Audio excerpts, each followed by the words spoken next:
My husband smiled in the courthouse hallway and whispered, "Today, I take everything from you." He had no idea this was the day his entire life would collapse. Marcus tossed his car keys onto the kitchen table like he owned the world. The sharp clatter echoed through the condo, but I didn't react. After 6 months of insults, threats, and arrogance, silence had become my armor. He stood there in an expensive suit one I had chosen, just in his tie with smug precision. "Tomorrow, it's over," he said confidently. "I hope you've packed. The condo is mine." I calmly sipped my cold tea. "We didn't discuss anything, Marcus." "You talked. I listened." Huh. I share new life stories here every day, and I would really appreciate it if you hit subscribe and liked my video. Now let's jump back into my story. I sure you love it. If you keep listening till the end, write in the comments and tell me which part of the world you're watching this story from. I'm really interested to see how far this story has traveled. He laughed, that same laugh that once made me feel safe. "You've got a free clinic lawyer. I've got a shark. I earned the money. You played housewife.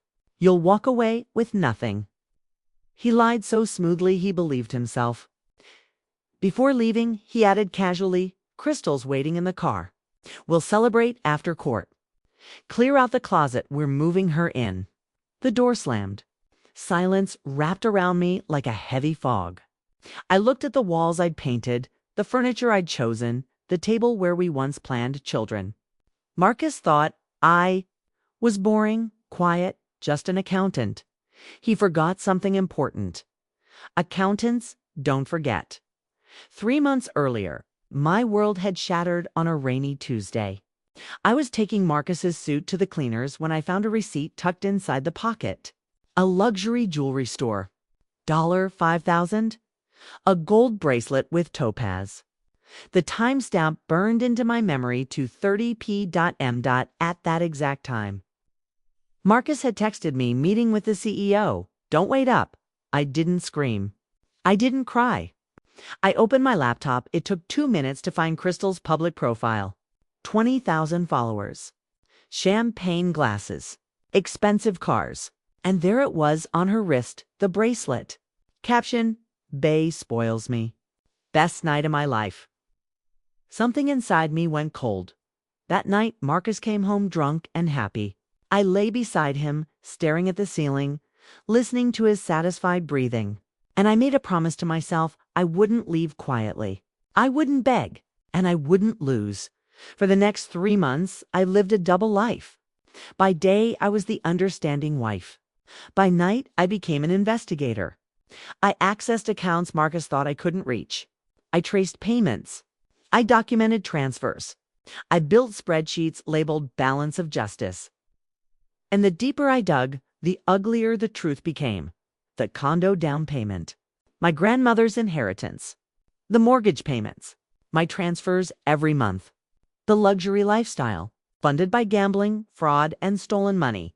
By the time I was done, I didn't have suspicions. I had proof. And tomorrow, Marcus was walking straight into the trap he helped me build. The folder on my desk was thick, heavy with truth.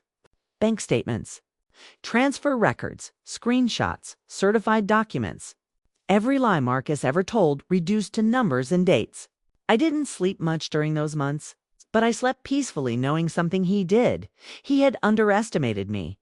Marcus believed I didn't understand money. He changed passwords, added security. What he forgot was that habits leave trails and trails lead to evidence. Every transaction he ignored, I documented. Every careless email I saved. I discovered gambling payments first. Thousands wired to offshore betting sites. 10,000 here, 5,000 there. Over, she went gone. Money meant for our future. Then came the fraud. Marcus's work emails told the rest of the story. Fake invoices. Shell companies. Kickbacks funneled through a childhood friend. Untaxed income quietly recycled into luxury trips and gifts for Crystal by the end of the 2nd month. The file wasn't just divorce evidence. It was a criminal roadmap. That's when I met Mr. Sterling. Grayhaired.com/Sharpid. He flipped through my documents silently. then smiled. "This isn't a complaint," he said. "It's a conviction." I told him I didn't want Marcus in prison. I wanted justice. My home, my money, and my freedom. Sterling nodded. Then we let him think he's winning. The night before court, Marcus strutted out of the apartment, certain of victory. I called my lawyer after midnight. "He's confident," I said. "Good," Sterling replied.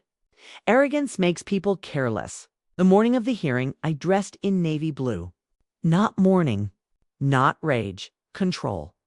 When I arrived at the courthouse, Marcus was already there with Crystal, clinging to his arm, flashing that bracelet like a trophy.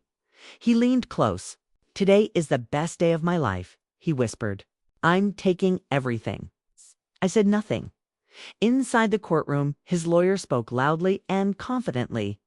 Painted me as lazy, useless, a burden. Claimed Marcus paid for everything. The judge turned to us. Defense. Mr. Sterling stood, and calmly, methodically, he began to dismantle my husband's entire existence, one document at a time. The first document slid across the judge's desk like a quiet explosion. "My client's inheritance," Mr. Sterling said. $150,000.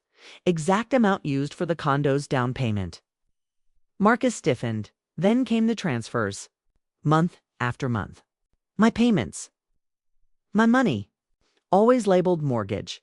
3 years. No gaps. The judge's expression changed. Marcus's lawyer panicked, objected, fumbled.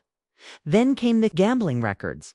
$100,000 lost, Sterling said evenly. Without my client's consent. Silence filled the room. Next, Crystal. Plane tickets. Hotel bookings. Jewelry receipts. Photos. The bracelet. Marcus tried to speak. His voice cracked. Excuses fell apart under the weight of evidence. And finally, the fraud. Shell companies, kickbacks, untaxed income. Marcus didn't look powerful anymore. He looked small, cornered. The judge called recess. When she returned, her ruling was swift. The condo was mine. Marcus owed me $87,500. He kept the car and its debt. Everything else? Denied. Marcus staggered out of the courtroom, bankrupt in every sense. Crystal rushed to him. "So where are we celebrating?" He stared at her, empty, eyed. There was nothing left to celebrate. Weeks later, stood alone in the condo watching sunlight spill across the floors I had paid for. The silence felt peaceful now, not heavy. Marcus lost his job after the internal investigation began. Crystal disappeared the moment the money dried up. The man who once promised to ruin me was drowning in debt and disgrace. I didn't feel joy. I felt free. I balanced the books of my life and closed the account. On a man who thought silence meant weakness. Sometimes revenge isn't loud. Sometimes it's precise. And sometimes it's just the truth finally spoken. Asterisk. Thanks for watching till end. Please like and subscribe my channel. I will be very thankful to you. Sometimes life takes turns we never expect. Every person in this story carried their own pain, their own choices, and their own consequences. Maybe you saw yourself in one of them, or maybe it reminded you of someone you once knew. What do you think happened next? What would you have done if you were in their place? If you have any questions about what happened to the other characters, or if you want me to share more about them, just comment below. I read every message you leave, and your thoughts truly mean a lot to me. And if this story touched your heart, inspired you, or even made you think differently, please take a second to like this video and subscribe to the channel. It helps me keep sharing stories that move people, open minds, and remind us we're all human. At the end of the day, your support keeps these stories alive. Thank you for watching, for feeling, and for being part of this journey. More powerful stories are coming soon. Stay tuned and stay kind.